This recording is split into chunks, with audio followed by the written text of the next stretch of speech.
Bonjour, aujourd'hui on va commencer un nouveau chapitre qui est sur la proportionnalité. Vous avez déjà vu ça avant, en PUI 1 et en PUI 2, vous avez déjà vu la proportionnalité.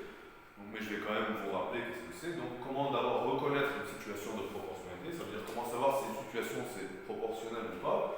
D'abord, qu'est-ce que ça veut dire? La définition, qu'est-ce que ça veut dire deux grandeurs qui sont proportionnelles?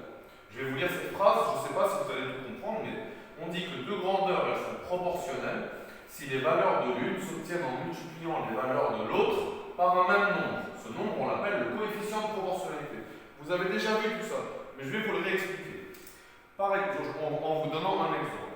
Deux grandeurs, je vais choisir la masse, par exemple la masse des bananes, par exemple, comme première grandeur, et comme deuxième grandeur, le prix. Les grandeurs, ça peut être une masse, ça peut être un prix, ça peut être une taille, ça peut être un angle, ça peut être une longueur, ça peut être plein de choses.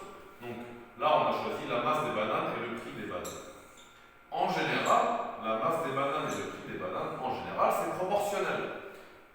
Supposons par exemple que 1 kg de bananes, ça coûte, disons, 9 livres. Ça dépend où vous l'achetez, il y a des endroits où c'est 9, des endroits où c'est 10, des endroits où c'est 11. Supposons que 1 kg de bananes, ça coûte 9 livres. Combien vont coûter 2 kg de bananes? Alors vous allez me dire 18 livres, on fait x2. Ben, c'est ce qu'ils sont en train de vous dire là. Ils sont en train de vous dire que deux grandeurs sont proportionnelles. Oui, la masse des bananes et le prix des bananes, c'est proportionnel. Parce que pour obtenir les valeurs de l'une, les valeurs du prix des bananes s'obtiennent en multipliant les valeurs de la masse des bananes par un même nombre. Par quel nombre on multiplie la masse des bananes pour obtenir le prix des bananes? Par quel nombre on multiplie 1 pour avoir 9? Ben, par 9. Et c'est ce même nombre qui multiplie 2 pour obtenir 18. Cette situation, c'est une situation de proportionnalité, et le coefficient ici, c'est 9. Pour passer de la masse des bananes au prix des bananes, on multiplie toujours par le même nombre, qui est 9. Et ça s'appelle le coefficient de proportionnalité. Ça, c'est 9. Donc maintenant, j'espère que vous avez mieux compris cette phrase. Donc quand ils vous disent deux grandeurs sont proportionnelles, on parle de la masse et du prix, si les valeurs de l'une, donc par exemple les valeurs de la masse, s'obtiennent en multipliant les valeurs de l'autre, quand on dit les valeurs de l'une, plutôt les valeurs du prix, s'obtiennent en multipliant les valeurs de la masse par le même nombre, qui est 9. Voilà.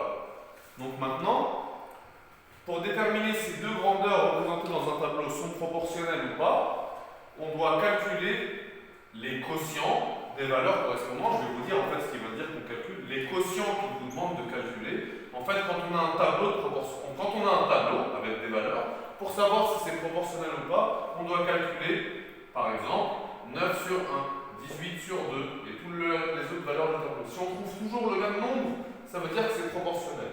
Dans cet exemple-là, si je fais 67,6 divisé par 13, ça me donne 5,2. Maintenant, si je fais 78 divisé par 15, ça me donne aussi 5,2. Et si je fais 104 divisé par 20, ça me donne encore 5,2. Donc, cette situation, c'est bien une situation de proportionnalité. Tous les quotients sont égaux, donc les quotients, c'est les divisions. On fait toujours la division de la deuxième ligne divisée par la première ligne. On pourrait faire la première divisée par la deuxième et ça marcherait. Mais il faut prendre l'habitude de toujours faire deuxième ligne divisée par première ligne, parce que ce nombre qu'on trouve quand on fait ça, c'est le coefficient de proportionnalité. Donc prenez l'habitude de toujours calculer, de toujours faire la division de la deuxième ligne divisée par la première ligne, parce que ça vous donne le coefficient de proportionnalité. Et il faut que ce soit toujours le même. Donc si c'est toujours le même, le tableau est un tableau de proportionnalité. Et voilà, le coefficient de proportionnalité, c'est 5,2. Deuxième exemple, qui ne va pas être proportionnel. Donc si on fait 8 divisé par 5, on trouve 1,6. Et si on fait 21 divisé par 12, on trouve 1,75. Les quotients ne sont pas égaux.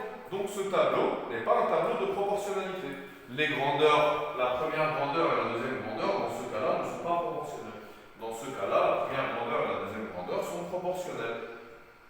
Comme ici, c'était proportionnel. Voilà, donc on a fini le cours 1 sur la proportionnalité. Maintenant, on va faire quelques exercices.